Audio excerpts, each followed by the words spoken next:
It started with a scratch-off, a moment of simple joy that quickly turned into whispers behind my back, quiet dinners filled with judgment, and silent glances that spoke louder than words.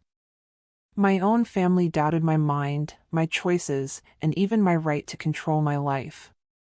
They saw my age instead of me, turning a gift into suspicion, concern into betrayal. But they forgot one thing: when you're pushed too far into silence, the voice that finally speaks out is louder than they ever imagined. Follow my story until the end and comment the city you are watching from, like this video, tap the bell icon, and hit the subscribe button so you don't miss any of the stories again. My name is Margaret Holloway and I am 64 years old. It was just a silly thing, really. I was at the corner store, picking up milk and a new sponge. At the checkout, the clerk asked, "Want to scratch off today?" And something in me, boredom, maybe, said yes. I scratched it with the edge of my key in the car. Slowly, carefully. My hands were trembling halfway through, but I kept scratching. All the numbers matched. I stared at the ticket. My glasses slid down my nose. I pushed them up and blinked again. $1.2 million. I sat there for a long minute, the hum of the engine still ticking. Then I laughed. A soft, ridiculous sound. I laughed until my chest hurt. Then I called Darren. "Hey," he answered, distracted. I could hear Bree in the background, talking about salmon. "I won," I said, breathless. "I won the jackpot." "Darren, I scratched a ticket and I won. $1 million. Over $1 million." He paused. "Wait. What?" $1.2 million, I said again, barely believing it myself. "Can you believe it?" "Wow," he said. "That's amazing, Mom. Let me tell Bree." The line went quiet for a moment. I imagined him covering the receiver, whispering. Then Bree's voice came on, bright and clipped. "Hi, Margaret. Oh my goodness, how exciting. We should celebrate. Why don't you come over tomorrow night? I'll make a roast." My cheeks flushed. "Oh, I'd love that. I'll bring a cake." "Perfect," she said. "Just the three of us." I spent the whole next day trying to decide what to wear. It felt silly, but I laid out 4 blouses and tried on my winter coat twice. I settled on the navy one with the gold buttons. It always made me feel a little elegant. I baked my lemon pound cake, the one Bree once said was almost professional. When I arrived, I knocked twice before letting myself in. Bree opened the door with a smile that didn't reach her eyes. "Hi, Margaret. Come in. Shoes off, please, Leo just had the carpets cleaned." "Of course," I said, stepping out of my flats. The house smelled of thyme and something slightly burnt. I followed her into the dining room. No balloons. No music. No champagne. Just a quiet table set for 3. My plate was at the far end, closer to the kitchen than to them. "Where's Darren?" I asked, placing the cake on the counter. "He'll be down in a minute," Bree said, smoothing her hair. "He's just finishing a call." I stood awkwardly, unsure where to sit. "You can go ahead," she said, motioning to my seat. "Hope you're hungry." I sat. The fork felt heavier than usual. Bree poured me a glass of water and nothing else. She sat across from me, clasping her hands lightly. "So, big day yesterday, huh?" I smiled. I still can't believe it. She nodded, lips pressed tight. It's a lot to process. Sudden changes can be overwhelming, especially for someone your age. I blinked. My age? She gave a soft laugh. Oh no, I didn't mean anything rude. It's just, well, these things can bring a lot of stress. We just want to make sure you're okay. Emotionally. Mentally. The air in the room shifted. Before I could respond, Darren entered. Hey, Mom. He leaned down and kissed the top of my head. Cake smells great. I smiled at him, searching his face for something, warmth, excitement, the boy who used to cry when I forgot to pack his blue thermos.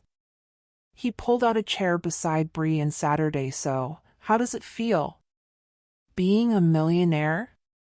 I haven't even claimed it yet, I said. It still feels like a dream.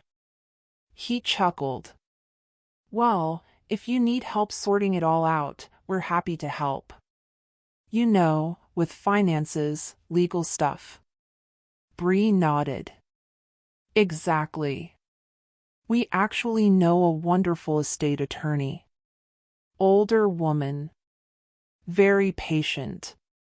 My hands curled slightly around the edges of my napkin. That's kind of you, but I haven't made any decisions yet. Oh, no pressure, Bree said quickly. We're just concerned. You know, sometimes people get taken advantage of. Or they make impulsive choices. Darren added, and we want what's best for you, Mom. I stared at the roasted chicken on my plate, cut into perfect slices. Not a speck of seasoning in sight. Bree passed the peas. Eat up.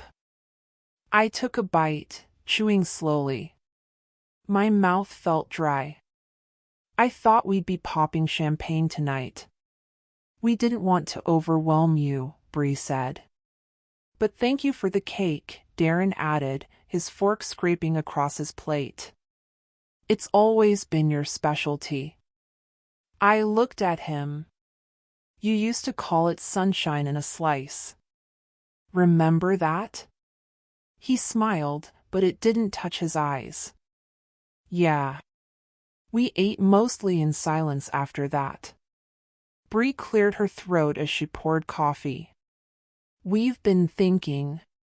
It might be good to sit down with someone. A financial advisor. Or even a mental health consultant. Just to ensure everything's stable. Stable, I echoed. She set my coffee down with a quiet clink. You've had a lot happen, Margaret. Losing Peter, living alone. And now this? It's a big adjustment. Darren nodded. We just want to make sure you don't do anything drastic. I folded my hands in my lap. Like what? Bree gave a tight smile. Oh, I don't know. Giving it away. Making impulsive purchases. Being taken in by, say, a scammer on the phone. Something in me started to close, like a door slowly shutting. I'm not senile. No one said you were, Bree replied gently, but things like competency evaluations are very common these days. Just a precaution.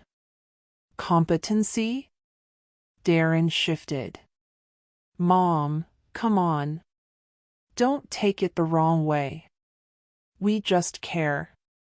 I stood up slowly. Thank you for dinner. Bree looked surprised. Oh, but we haven't had dessert. I'll take the cake home, I said, already reaching for it. Darren stood, too. Mom, don't make this weird. I didn't. You did. Bree placed a hand on my arm. We just want to help. I met her gaze. Then start by not treating me like I've already lost my mind. She froze. I tucked the cake under my arm and walked to the door in stocking feet, the cold towel sharp against my heels. I didn't bother putting my shoes back on. Behind me, Darren called out, "We'll talk tomorrow, okay? Don't do anything without us." I opened the door. The night air hit my face, crisp and unforgiving. "I already did," I whispered, stepping outside, and closed the door behind me. They chose the diner down on Maple, the one with sticky tables and the same jukebox that's been broken since 2009. "Happy birthday, Mom," Darren said when I walked in. He stood and kissed my cheek, a little too brightly. Bree followed with a smile stretched too tight. "Look at you in that red scarf. So festive." "I always wear this on my birthday," I said, hanging it over the booth seat. "Peter gave it to me when we were dating." "Oh.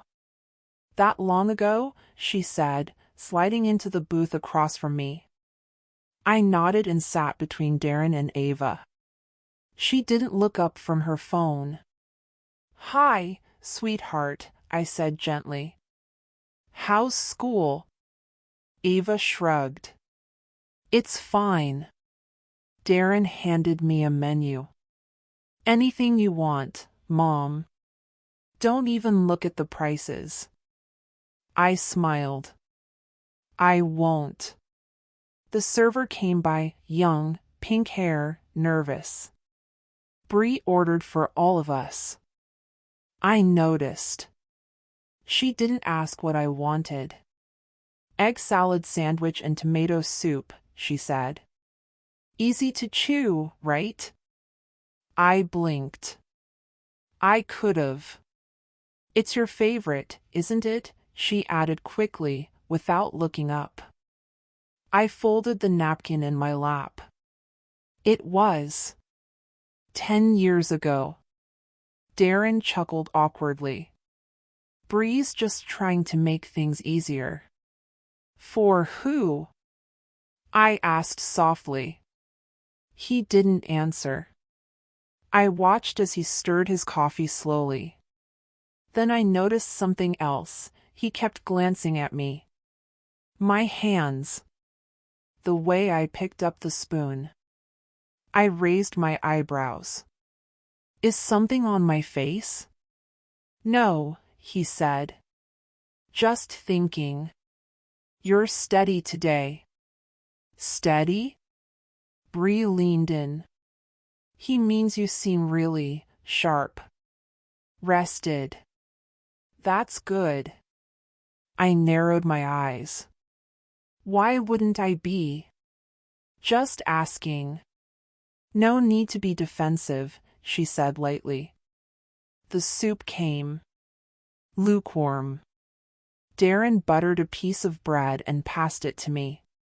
"So, do you remember where you parked?" Bree asked, swirling her straw in lemonade. I paused mid-sip. "Yes. By the fire hydrant."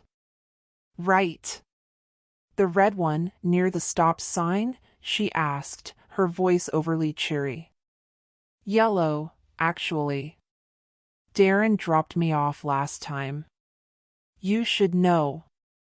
Bree laughed softly. "Oh, I mix things up all the time." Darren looked down. Ava stayed silent. "Did you take your blood pressure meds today?" Bree asked next, like it was small talk. I set my spoon down. "Why?" "Just asking. Sometimes people forget when they're excited." "You seemed flushed." "I'm flushed because the soup's hot and the conversation's strange." Darren placed a calming hand on my arm. "Mom, we're just looking out for you. You know that, right? Is that what this is? Lunch or surveillance. Don't be dramatic, Bree said, forcing a chuckle. We just care.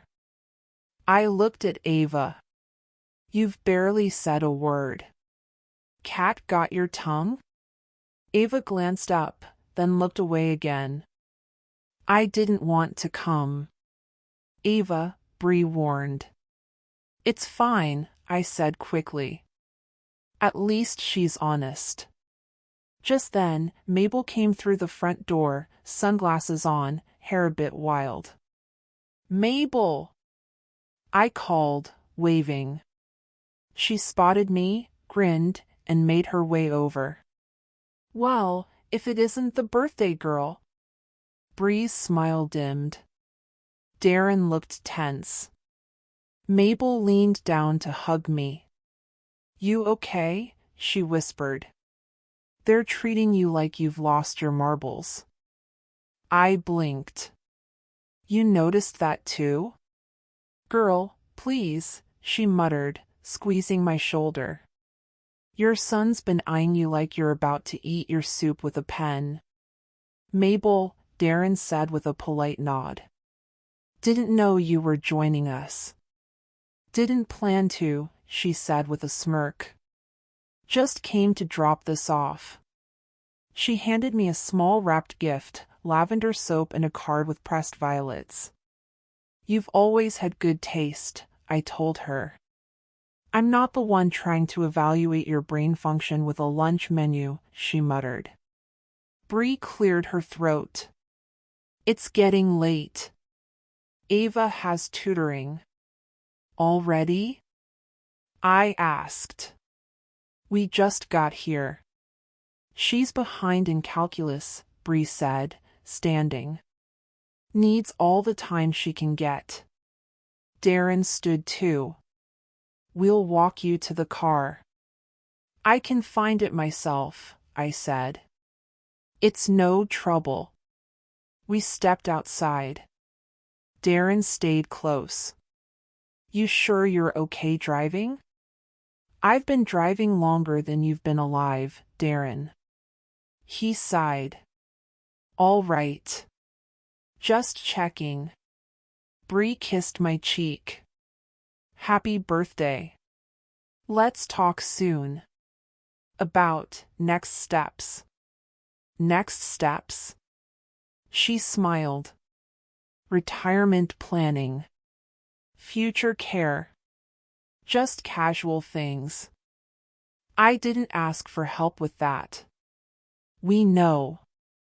But we'll sleep better knowing it's taken care of. I got in the car and shut the door. Ava didn't wave. Mabel watched from the diner window, mouth set in a line. That night, I couldn't sleep. I got up and turned on the kitchen light. I opened the cabinet above the sink, the one where I keep my meds. 3 bottles were missing. I counted again. Twice. Gone. I stood there, bare feet cold on the tile, staring at the empty space. Had I misplaced them? Or had someone else been in here? Was this forgetfulness? Or were they trying to make me feel forgetful? My hands trembled, but not from age. From clarity. From the quiet snap of something shifting inside me. I closed the cabinet. And locked it. I just think it'll give us peace of mind, Bree said, folding a dish towel with too much force. She's lovely. Very gentle. And you'll like her. I looked at her from the armchair. What exactly does a geriatric care expert do?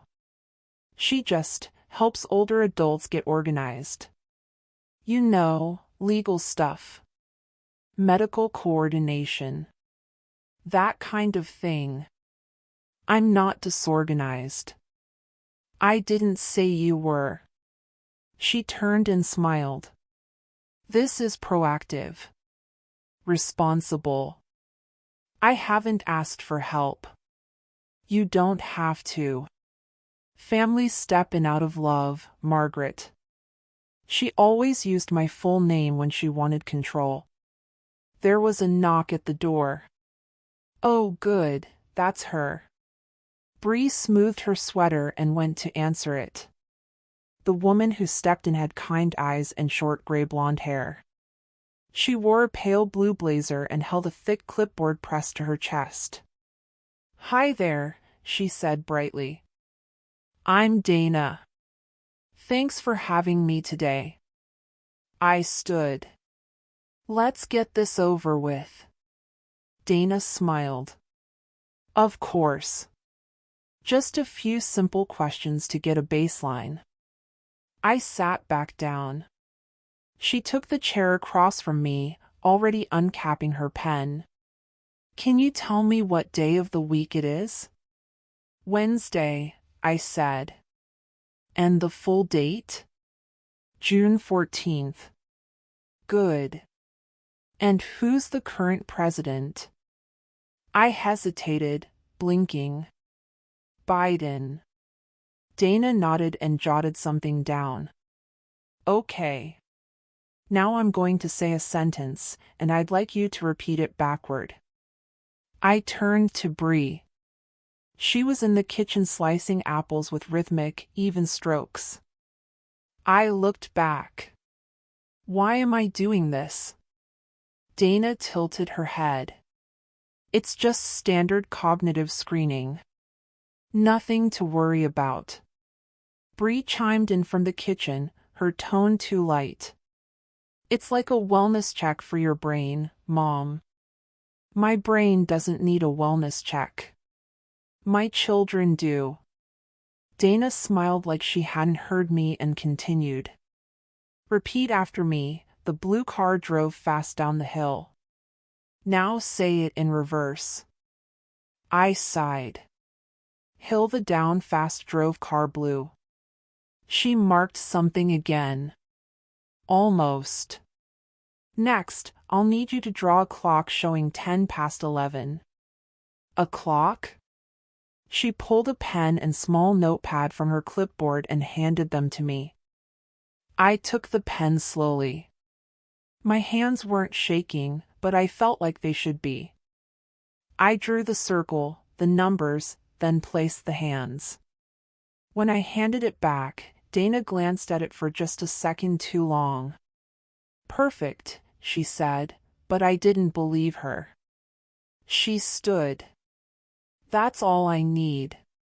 Thank you so much, Margaret. You did great. I nodded, trying not to let my jaw tighten. So, what happens now? Bree and I will follow up later. Just organizing next steps. No pressure. She left with a soft goodbye and closed the door behind her. Bree brought over a cup of tea, the steam curling above the rim. Chamomile. Your favorite. I didn't say I wanted tea. You looked tired. I figured you'd appreciate it. I didn't touch it. Bree sat across from me, folding her hands. That wasn't so bad, right? Dana said you were lovely. She's not my friend. She's a test proctor. Don't be dramatic, Bree said, smiling. It's a helpful tool. You aced most of it. Most? Her smile didn't break. There were just a couple of things. No big deal. I stared at her. You're trying to prove something. Bree laughed. Prove what? You know what. She stood abruptly. I need to take this to Darren, she said, picking up her phone and walking down the hallway. I stayed in the chair, the untouched tea cooling by my hand. Later that night, I was passing the hallway when I heard them whispering in the study. She slipped on 2 of the memory tasks, Dana's voice said faintly through the phone speaker.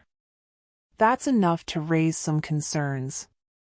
Bree's voice followed, hushed and deliberate. Can we document that? In writing? My throat went tight. She's still functioning, Dana said, but legally, notes like that can help, just in case. Bree murmured, "Thank you." I turned, walked quietly back to my room, and shut the door. I didn't cry. I didn't shout. Instead, I opened the bottom drawer of my desk and pulled out the leather notebook Peter had given me years ago. The pages smelled faintly of cedar and dust. I wrote the date in neat cursive at the top of the first page. Then I wrote, "Dana visited. Cognitive screening administered without consent. Bree present. Tea offered, untouched. Heard Bree confirm memory slips to Darren." I sat still after that, my pen resting against the page. If they were going to keep records on me, then so would I. Let them underestimate me. Let them try. It started with a flicker. Just a moment of dizziness while I was reaching for a glass on the top shelf. The room swayed, and I held the counter until the floor felt still again. I didn't want to make a big deal of it. But I called Ava anyway. "Sweetheart," I said when she picked up, "are you busy? I just need a quick ride to the clinic." "I'm sure it's nothing." She hesitated. I think Mom would want me to ask her first." "No need," I said gently. "It'll just take an hour." Still, she mumbled, "Let me check with her," and the line clicked. 10 minutes later, Bree showed up at my door instead. "Where's Ava?" I asked. "She has a study group," Bree said with a smile that didn't quite meet her eyes. "But Darren's available. He'll drive you." I didn't ask for Darren. "Well, he's your son," she said, stepping inside. "And I feel better knowing he's with you. Just in case." I sighed, grabbing my coat. "Fine. Let's go." The emergency room smelled like bleach and worry. Darren helped me into a hard plastic chair and went straight to the front desk. He leaned in close to the nurse. I couldn't hear everything, but I caught a few words: memory slips, concerns at home, jackpot stress. I narrowed my eyes. "Vitals look fine," the nurse said, glancing over her screen. "She seems lucid." "She has good days," Darren replied. "And some not-so-good ones." I clenched my hands in my lap. A young nurse called my name and waved me back. I stood, slow but steady. "No need," Darren said quickly. "She's feeling faint. I'll come with." "I'm fine walking," I snapped. The nurse looked between us. "It's okay, ma'am. I'll walk with you." I followed her through the hall. Monitors beeped behind closed curtains. We sat. Blood pressure, temperature, reflex tap. All normal. "Have you been confused lately?" the nurse asked softly. "No." "Any recent memory trouble? Getting lost?" "Only when people talk over me," I said dryly. She tried not to smile. Then I heard it outside the curtain. Another nurse whispering, "She's flagged. Possible dementia. Doctor may request an eval hold." My breath caught. "What did she just say?" I asked. The young nurse froze. "Ma'am?" I heard her. "Eval hold. That's a psychiatric term. Why is that being said about me?" I'm not sure." I pushed myself up. I'm leaving. Right now. But get my son. Tell him I'm not staying here to be locked up like a stray dog. She blinked, then nodded, wide-eyed. Okay. Okay. Let me help you. She offered her arm, and I took it only to steady myself. Not because I needed it. Not yet. We walked down the hallway together. Darren stood by the check-in desk, his face paling when he saw me. Mom, what are you doing? Leaving, I said. You're overreacting. I turned slowly. Overreacting to being evaluated behind my back? He walked quickly to my side. I was just trying to make sure you're okay. You fainted. I had a dizzy spell. You turned it into a diagnosis. You've been forgetting things. No, I snapped. You've been planting the idea that I am. He opened his mouth, then closed it. The nurse cleared her throat. If she chooses to leave and she's stable, we can't stop her. Thank you, I said to her, then looked back at Darren. You're driving me home. And we're not speaking until we get there. The silence in the car was loud. He tapped the steering wheel. I didn't speak. When we reached the house, I stepped out before he could open the door. Call me when you're ready to have a real conversation, Darren muttered. I will. Maybe never. I went inside and locked the door. I dialed Mabel before I even took off my coat. She picked up on the second ring. Hey, sugar. You okay? I need you, I said. Now. She arrived 30 minutes later with a tin of lemon bars and a glare sharp enough to slice steel. I'll make tea, she said, walking straight into the kitchen like she owned it. I sat at the table. When she returned, I told her everything. The clipboard lady. The diner questions. The ER whispers. They're building a case, she said quietly, pushing the lemon bars toward me. You know what this is, right? I nodded. Power of attorney, she said. I haven't changed it since Peter died. Then it's Darren's. Yes. She leaned back. And now you're worth $1.2 million. I stared at her. They think I'm a burden. Not a person. They think you're easier to move around than to respect. I pressed my fingers to my temples. You need a lawyer. A real one. Someone who works for you, not them. I'll make an appointment tomorrow. She slid a pen across the table. Start tonight. Write down everything. I opened my notebook again. And wrote.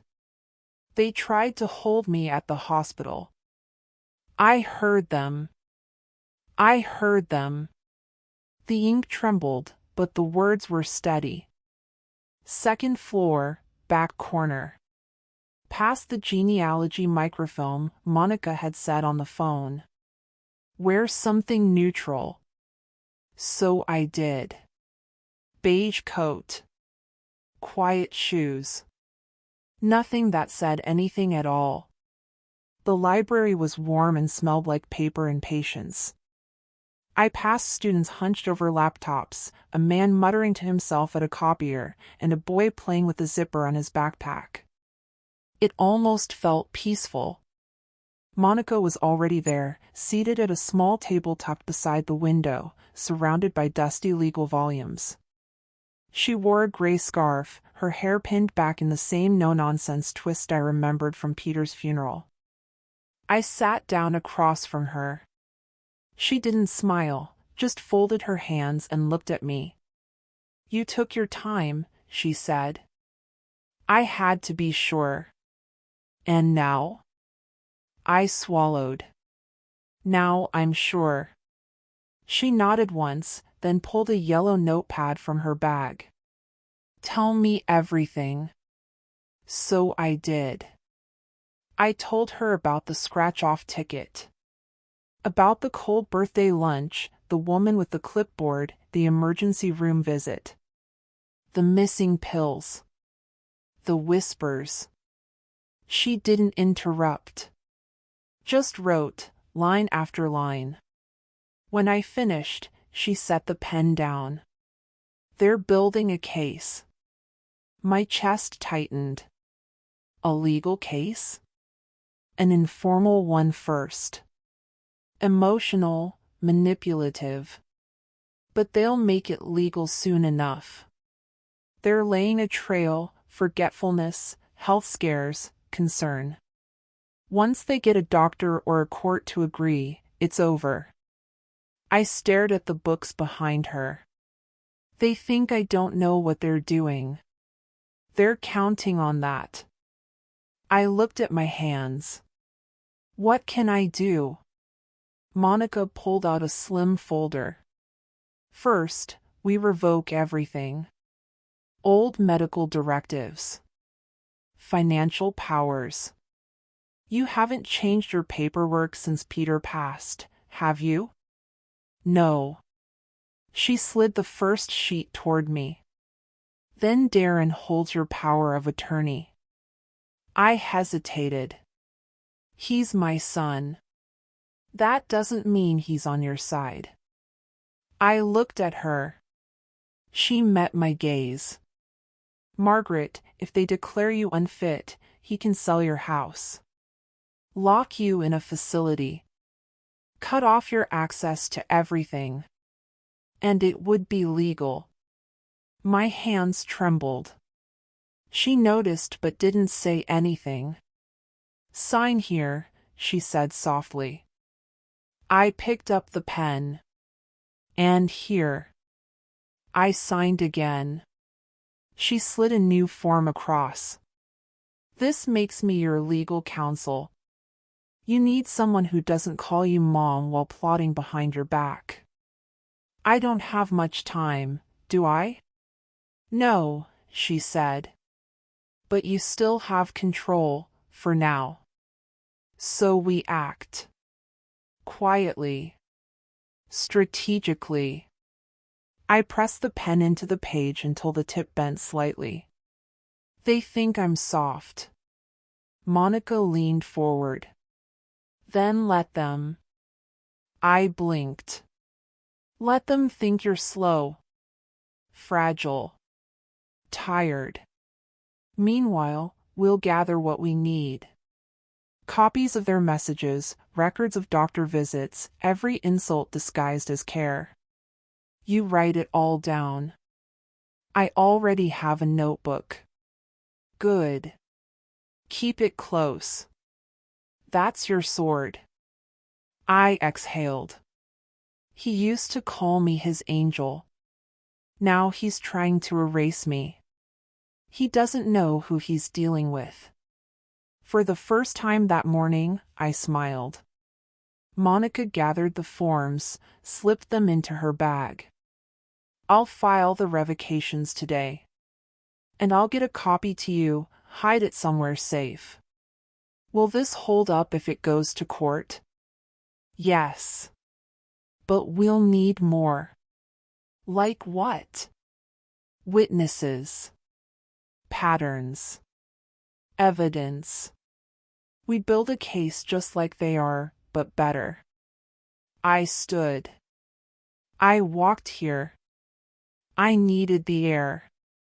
Good. Walking keeps the blood sharp. I'll take the long way home, I said. Stay quiet until I say otherwise, she warned. Let them believe nothing's changed. I nodded. I can play that part. She watched me for a moment.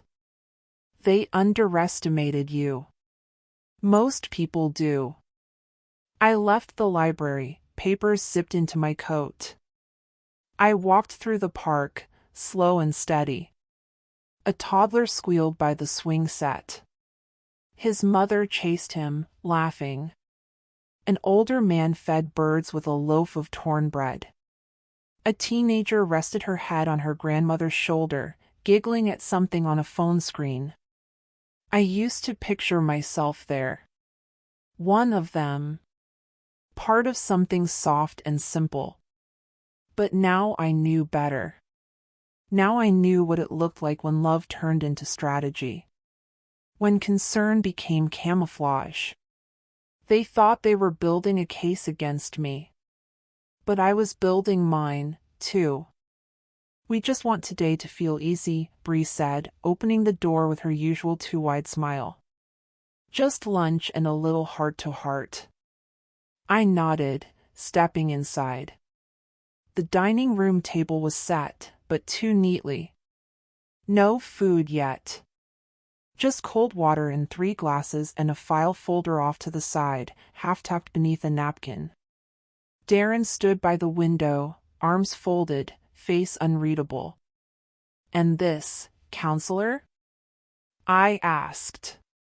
Oh, she'll join us in a few minutes, Bree said quickly. She's just wrapping up a Zoom with another family. I murmured. So this isn't just lunch. It's just to talk things through, she said, brushing a hair off her blouse. So everyone feels supported. I pulled out a chair. Do you need support? Darren chuckled under his breath. Bree ignored him. Mom, why don't you freshen up before we begin? Restroom's just down the hall. I nodded. Sure.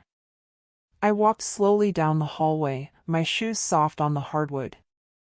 The guest bathroom door creaked a little when I shut it, but I didn't lock it. Instead, I stood there. Still. And I heard my name through the vent. She's losing it, Bree whispered. You saw her mix up the names at Ava's recital. She called her Emily, Darren muttered. She hasn't even spoken to an Emily in years. Let's just submit the forms next week, Darren said. We've waited long enough. Once the court signs off, she won't be able to contest. Bree let out a slow sigh. She won't see it coming. My fingers curled around the edge of the sink. She thinks we're worried about her, Bree continued, her voice almost pitying. She doesn't realize we're protecting ourselves. Darren laughed. She thinks this is still about tea and birthday cakes. Then silence. I smoothed my blouse, counted to 3, and walked back down the hall. Everything okay? Bree asked, standing. I smiled. So, where were we? Their heads turned so fast I thought Bree's necklace might snap. Oh, she said, we were just, waiting for Dana to call in. Darren looked at the folder and casually slid it farther under his glass. I sat down slowly. You two have been very busy. Sorry? I folded my hands in my lap. All this talk of support. Of love and concern. When it's really paperwork and power. Bree forced a laugh. I think you misunderstood something. I heard everything, I said. The room froze. You used my slip of the tongue at a child's recital as evidence of mental decline? Darren spoke up, too quickly. It's not just that. There've been patterns. Concerns. No, I said. There's been ambition. And greed. And fear of not being in control of my money.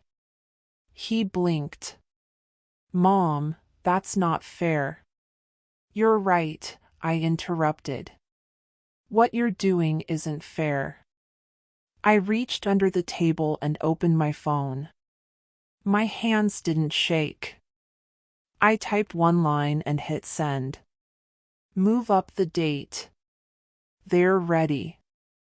I placed the phone face down beside my plate and looked up. The counselor won't be joining us. You can cancel her. Why would we do that? Bree said, her voice brittle. Because this meeting is over. Darren narrowed his eyes. What did you mean by they're ready? I smiled, softer this time. Wouldn't you like to know? Their faces changed then, panic, confusion, calculation. A moment too late. I stood and reached for my purse. I came today to confirm something, I said. Now I have. Bree stepped forward. Mom, wait, this is all just a misunderstanding. You're right, I said, walking toward the door. The misunderstanding was thinking I didn't know what you were doing. I opened the door and stepped outside. I won't be available for meetings anymore, I added, turning back. Next time, send your attorney. I closed the door and kept walking. I arrived early. My coat was pressed, my hair combed back. Peter's silver pin, small, worn, shaped like a compass, rested above my heart. He used to say it helped him find his way when things got noisy. The courtroom was cold. Monica was already seated at the table, her hands folded neatly. She didn't look at me until I sat down beside her. Then she gave a single nod. No smile. No small talk. Just calm. You ready? She asked. I nodded once. Let's end this. Across from us, Bree smoothed her skirt. Darren leaned over and whispered something to their lawyer, a man in a charcoal suit with a voice too loud for the room. He smiled as if this were routine. Another old woman. Another easy win. He stood. Your Honor, he began, we're here today not out of malice, but concern. Deep concern. Our clients have observed signs of cognitive deterioration, episodes of confusion, misplaced medication, public outbursts. Bree gave a practiced look of sorrow. Darren lowered his eyes like he couldn't bear the pain. I looked down at my lap. My hands were steady. She's a wonderful woman, the lawyer continued, but even wonderful people age. And when decision-making begins to impact personal safety and financial stability, family must step in. The judge, gray-haired, tired-eyed, leaned back, unreadable. Thank you, he said. Ms. Blake? He turned to Monica. She rose slowly. Deliberate. Your Honor, she said. I will not waste the court's time defending the dignity of my client with sentimental claims. Instead, I offer evidence. Bree shifted in her seat. Monica reached into her briefcase and pulled out a spiral notebook. Pink cover. Little calendar stickers shaped like fruit and stars. Exhibit A, my client's personal journal. Entries dated over the last 6 weeks. Precise, articulate, with full narrative clarity. She opened to a page, then read aloud. January 4th, Bree asked if I remembered how I parked. I told her yes. Fire hydrant. Yellow. I felt her disappointment. January 6th, Darren brought me tea. I didn't drink it. I think he noticed. The judge raised an eyebrow.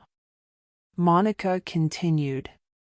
Not only do these entries track time and sequence, they reveal full emotional awareness of manipulation, coercion, and calculated gaslighting. The lawyer cleared his throat. With respect, journaling is subjective. Of course, Monica said. Which is why we also have Exhibit B. She held up a folder. Doctor's reports. 3 separate evaluations in the last 60 days.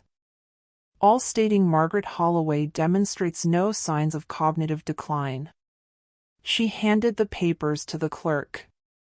And finally, Monica said, lifting a small flash drive from her purse, Exhibit C. Bree stiffened. This is an audio file. Collected from a device sewn into a child's plush toy, a bear, belonging to Ava. My client recorded this in her home. The file is 32 minutes long. We've edited down to 3 key clips. The judge glanced toward the clerk, who nodded and inserted the drive. The room filled with Bree's voice. She's slipping. Once the court signs off, she won't be able to contest. Then Darren. She won't see it coming. Let's move while she's still calm. Then Bree again, laughing quietly. She still thinks this is about care. God, she's so soft. Silence. Not the courtroom kind. The kind that tightens throats. The judge turned to me. His gaze wasn't warm, but it wasn't cold either. If anything, he said slowly, Miss Holloway appears more lucid than those surrounding her. Darren opened his mouth, but no words came. Bree blinked, jaw tight. Monica sat. I didn't move. I looked down at Peter's pin, tracing its edges with my thumb. Then I turned my eyes across the room and met Bree's gaze. She looked away first. He didn't knock right away. I watched from the kitchen window as he stood on the porch, holding the flowers like they were heavier than they looked. Then finally, 3 soft taps. I opened the door. Hi, Mom. He looked smaller. Or maybe I just saw him clearly now. Come in, I said, stepping aside. He walked in slowly, holding out the bouquet. Lilies. White. I thought you liked these. I used to, I said. He looked at the arrangement like he'd already ruined something. They were Bree's idea. For our anniversary once. I didn't reach for them. I just turned and walked toward the kitchen. Tea? I asked. He nodded. Sure. The kettle clicked on. The room filled with the quiet hiss of water heating. He sat down at the table without asking. That used to annoy me, but today I didn't mind. He looked like someone who didn't know where to put his hands. I didn't know she went that far, he said after a moment. Which part? He looked up, startled by the question. The recordings. The paperwork. The evaluation request. I didn't know it was all happening like that. I raised an eyebrow. You were in the room, Darren. You were in the hallway. You signed things. He blinked. I thought we were helping. No, I said. You thought you were getting ahead. He looked down. I guess, maybe we just got scared. Of me? Of losing control. I nodded slowly. There it is. The kettle clicked off. I poured the tea. 1 cup. I left his empty. He noticed. Said nothing. I didn't fight you because I needed to prove something, I said. I fought because I was tired of pretending you still saw me as your mother. He exhaled. I do.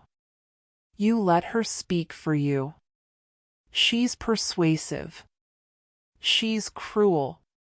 He didn't argue. I placed the tea gently on the table in front of me. I miss when you used to ask me things, I said. When you called just to talk.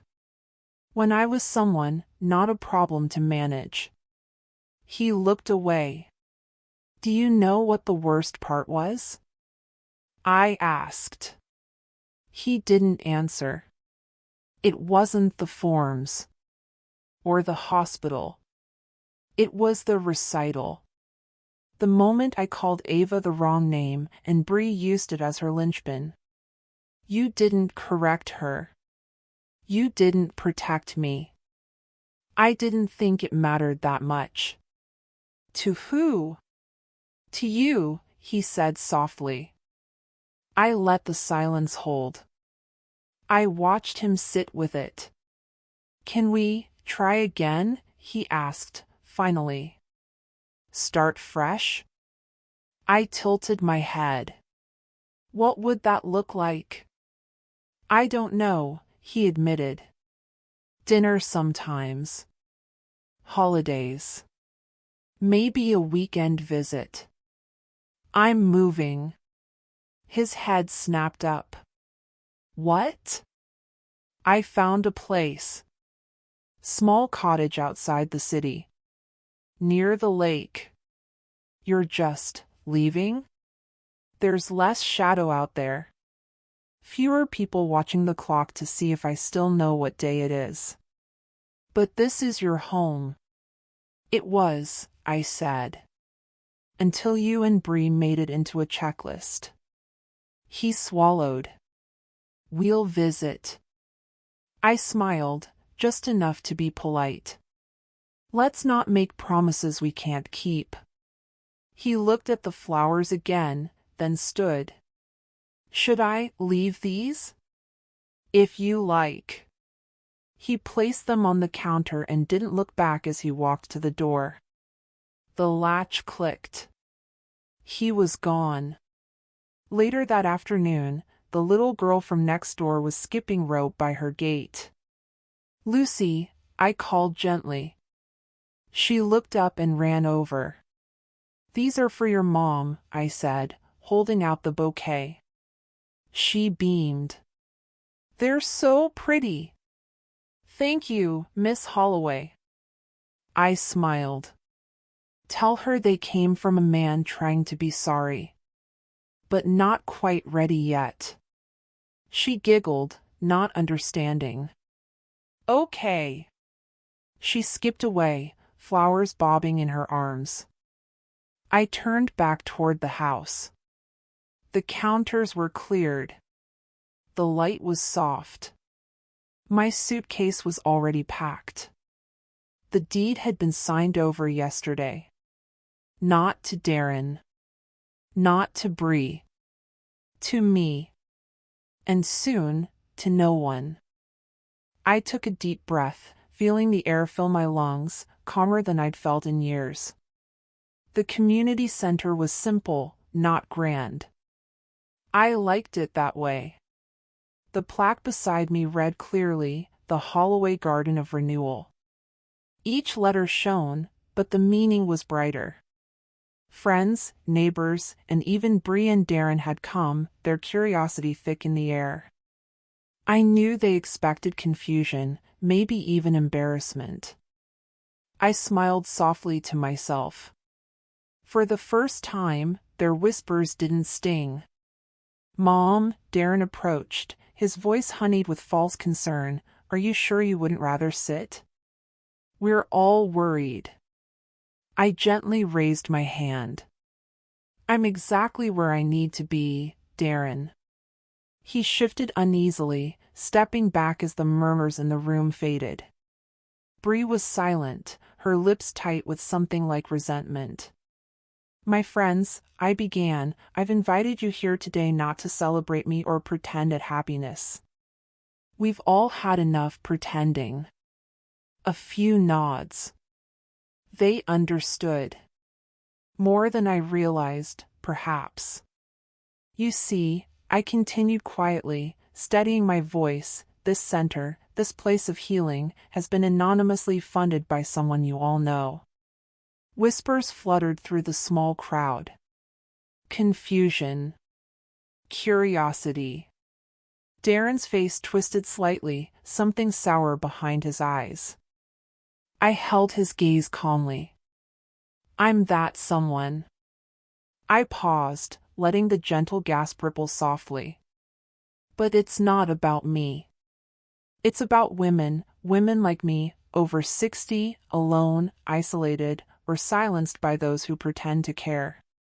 My eyes drifted pointedly toward Bree, her cheeks now flushed with shame.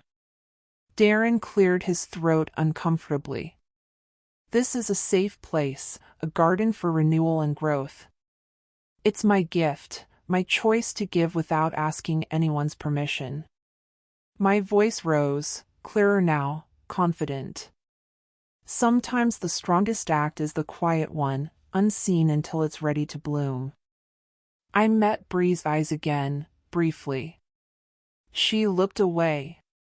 Ava stood beside her mother, fidgeting quietly, her innocent eyes wide and thoughtful. The child had seen more truth in this moment than her parents had in years. I could see it in her steady gaze. People began clapping softly, uncertainly at first, then with rising warmth. Faces softened around the room, acknowledging my strength, my choice. Darren forced himself to join, weakly, the motion empty and meaningless. Bree stared at the floor, her claps slow and reluctant. When the crowd began mingling, I stepped back, breathing deeply again, my heart lighter. It was done. Auntie? Ava's tiny voice rose softly beside me, holding something out with shy pride. A crayon drawing, a little teddy bear, faded in blues and browns. It's him, she whispered. The one you lost. I made him for you. He always knew your secrets. My breath caught in my throat. My fingertips brushed gently over the picture, warmth flooding my chest. Oh, Ava, I whispered, holding back tears, he's perfect. She leaned in, voice small but wise beyond her years, I think you were always the clever one. I reached for Ava's hand, holding it gently, a tiny anchor. Maybe I was just waiting to remember it. A quiet moment passed between us, sacred and full. Ava squeezed my hand tighter, trustingly. I felt a piece of myself quietly return, whole again. But the quiet didn't last long. Darren edged back, smiling falsely, eyes flickering around nervously.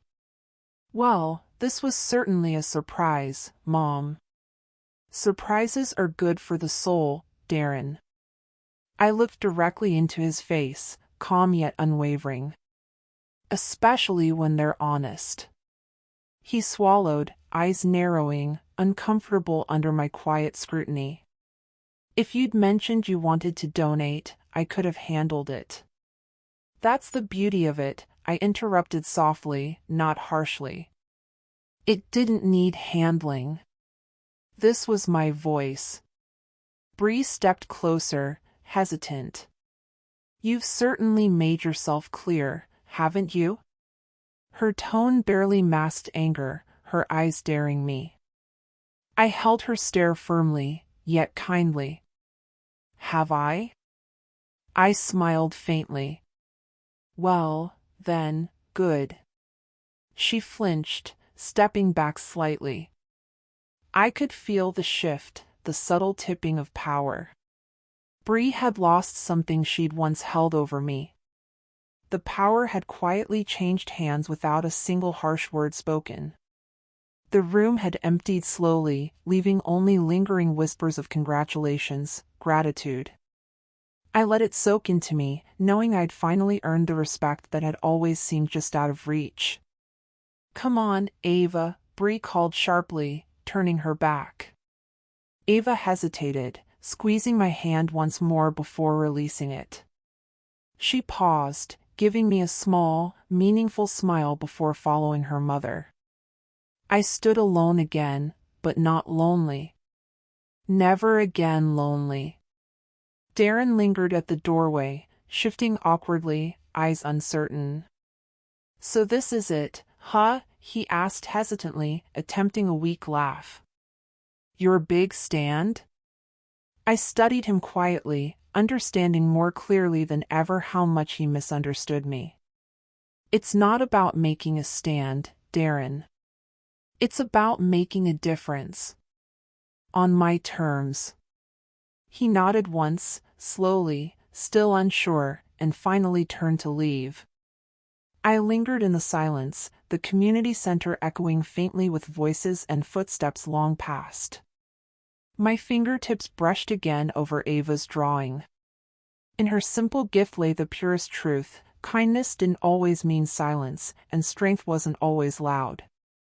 I didn't lose my mind. I whispered softly to myself, a quiet reassurance that filled the empty room. I found my voice. Loud enough for the world to finally hear.